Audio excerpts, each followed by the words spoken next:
I don't know about you, but I think that one of the most important things to judge when valuing whether you should follow a diet or not is the nutrients that it provides in comparison with the nutrients that our body craves and needs for every process that our body undergoes in our daily lives. Well, the carnivore diet actually does a great job of adhering to this requirement. Not only is the carnivore diet very high in nutrients, its nutrients are often cited by carnivore followers to be very much compatible with our systems and align with what we need as humans. However, objectively, there are also certain nutrients that are likely to be very low and perhaps carnivores to be malnourished of. Welcome everyone, this is the second video of our second series on this channel, The Great Carnivore Debate. A little bit about this series. I am not pushing or discouraging the carnivore diet. My goal on this channel in general is not to push certain things, but rather to give the facts and be intellectually honest when observing evidence for and against certain trends. That being said, I think that you'll find this video, because we're talking about nutrients, is going to favor the carnivore side a bit more than the plant side. In the first video of this series, I talked about the principles of the carnivore diet and the different ways that people are adhering to it, and I also talked about its foundations in nature and in our ancestors' diets that are being used and cited to support the adaptation of this diet to our modern day lives. With all that being said, let's get into today's video, talking all about the nutrients provided and the nutrients missing when you follow a carnivore diet. So firstly, let's talk about protein, because as we know, the carnivore diet, where you are only eating animal foods, you're going to be getting an abundance of protein. All of these foods, or at least most of them, are very high in protein. And the protein provided by this diet is often cited as being very high quality and much better than plant protein by carnivore followers. And why is that the case? And there are basically two main conditions that protein has to meet in order to be considered high quality protein. First, it has to be bioavailable, and secondly, it has to have the amino acids that we cannot produce by ourselves in complete amounts. So animal protein, first of all, is very bioavailable, and that is the case with animal products as a whole. Because we likely adapted to animal foods for a long period of time, these animal foods are very bioavailable with our systems. We're able to absorb the nutrients and the protein much better than we would plant protein. When we eat animal foods, there's very little waste because we absorb nearly all of it. And what that means is that when you are absorbing nearly all of this protein, it is going to be able to be used for certain processes much quicker and much more effectively. For example, muscle synthesis. These high quality proteins, these bioavailable proteins, they're going to be digested quickly, and then you're going to be able to be sent quickly to these areas where they are needed for muscle building and also maintaining muscle. That is one of the many benefits of it being bioavailable. It being bioavailable also increases satiety because our body is recognizing that we are absorbing it, we are getting what we need, and therefore do not have to continue eating in order to get what we need. This means that these proteins are going to be very effective for weight management. If you are maybe someone who typically overeats easily, these foods are going to prevent that. In addition, animal protein is a complete protein. It has all 9 essential amino acids. Now, there are many more amino acids than just these 9, but these 9 essential ones means that they are things that your body cannot create on its own. Your body needs to get them from external sources and from food. While animal proteins, unlike most plant proteins, are complete, have these 9 essential amino acids, especially things like histidine, leucine, lysine, and valine, which are all super important for not only the synthesis of protein, but also the creation of new muscle mass and cell growth. As I mentioned, most plant foods are not complete proteins and do not have all of these essential amino acids, or if they do, they have them in much lower quantities to the point where you need to eat much higher quantities rather than just being able to eat maybe even a small serving of something like meat and being able to get all of these amino acids. So that's going to be it for protein, but of course the other macronutrient that these animal foods are often so high in is fat, especially saturated fat. And while you probably hear that saturated fat is the bad fat and you should opt for instead polyunsaturated and monounsaturated fats, from a nutrition standpoint, this is not exactly true.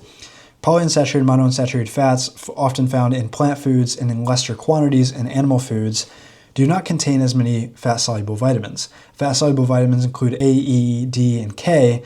Specifically, K2 is what we want. Just the animal flesh and the types of fat that it has in it, the saturated fat, is going to be higher in these fat-soluble vitamins that we want. And while certain plant foods may have them, like for example, avocados, they're very fatty, and they have fat-soluble vitamins like vitamin K, they have the plant version of vitamin K, which is vitamin K1. While this is helpful for things like blood clots, vitamin K2 is really what we want because it's important not only for bones, but also cardiovascular health. And this form of vitamin K is only going to be found in animal foods. And that's the same way with things like vitamin A. Vitamin A, or retinol, the type that's found in animal products, is not only bioavailable to us, once again, like the protein of animal foods, but it doesn't need to be converted, and it can be used immediately. In comparison with things like beta carotene that you're getting through carrots, sweet potatoes, and other plant foods, you need to convert that. And while certain populations are good converters and they can do it so efficiently, there are certain populations, whether that be due to certain ethnic groups or other factors, they're not going to be as good at converting it. And so they cannot depend reliably on plant foods in order to get these vitamins when they could just get the bioavailable form that we can correctly utilize from animal foods. Like, for example, liver, that is very high in vitamin A. This is the same case with things like omega-3 fatty acids. You should be including fish if you're on a carnivore diet, because not only does it have vitamin D in high quantities, it also has these omega-3 fatty acids. And omega-3 fatty acids, there are three types. There's ALA, EPA, and DHA. ALA is found in plant foods and needs to be converted to EPA and DHA, which we need in higher abundance, and also have much more applications in our body. So ALA is actually very lowly converted into EPA and DHA, so you'd have to be having a lot of it from foods like walnuts. Whereas EPA and DHA are going to be found, especially in fatty fish, in such abundance and bioavailable form for us to just take and use immediately for the processes in which it is necessary. And that's just kind of the theme for a lot of these fat-soluble vitamins and other vitamins between the animal-based and plant-based approach, is that animal-based often has both in higher quantities and in higher bioavailability and effectiveness than the plant foods. Another example of this would be heme iron, and iron is super important for transporting oxygen.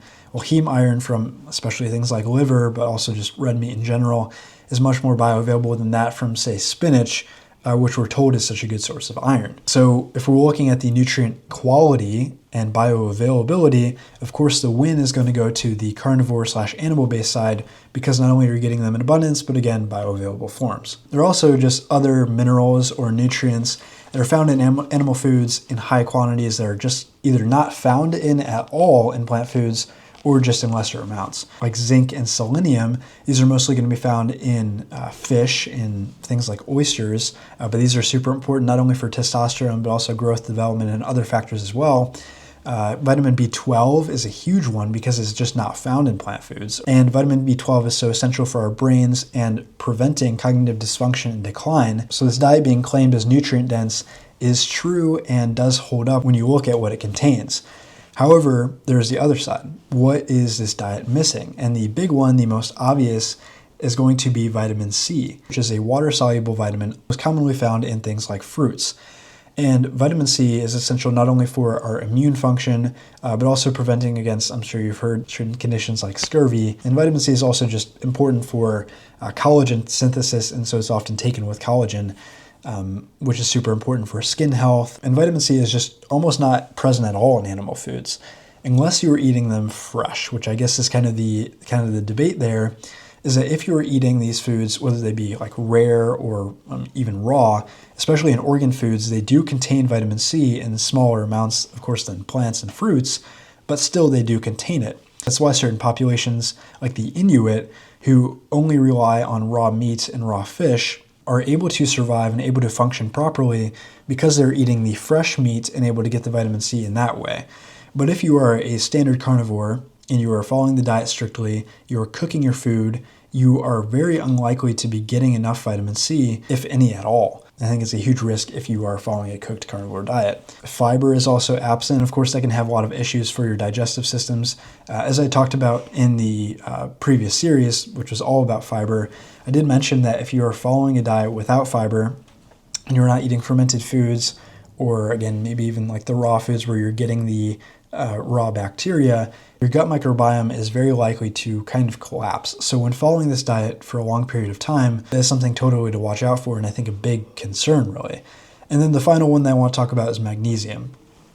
Magnesium is found in animal foods, it's found in fish and dairy, but it's found in very low quantities. And while this is something, so it is essential, it does have very important benefits for our sleep, for bone health, and for muscle building. It is also one of those things that just, to have more of it, it is beneficial. Carnivore followers often look to the past and say, well, our ancestors didn't have it in this amount. Like, this is just a recent requirement that's being given by like certain dietary guidelines, and so we don't need to follow it. But we are always constantly researching and finding new benefits of including certain things.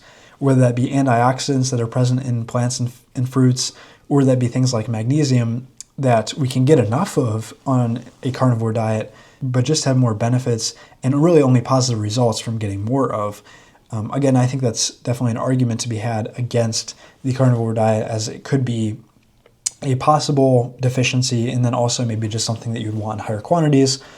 So why follow a diet that limits it to an extent? And then I know I said that was the last one, but there's also folate and iodine. These are two things that are cited, but I don't think that you need to worry about them at all. Folate, if you're eating organs, it's going to be found in things like liver. And you really, if you're following the carnivore diet, as far as a nutrient standpoint, you definitely should be following it nose to tail, eating the organs, definitely eating seafood, things like that. You're going to be getting enough of these certain nutrients.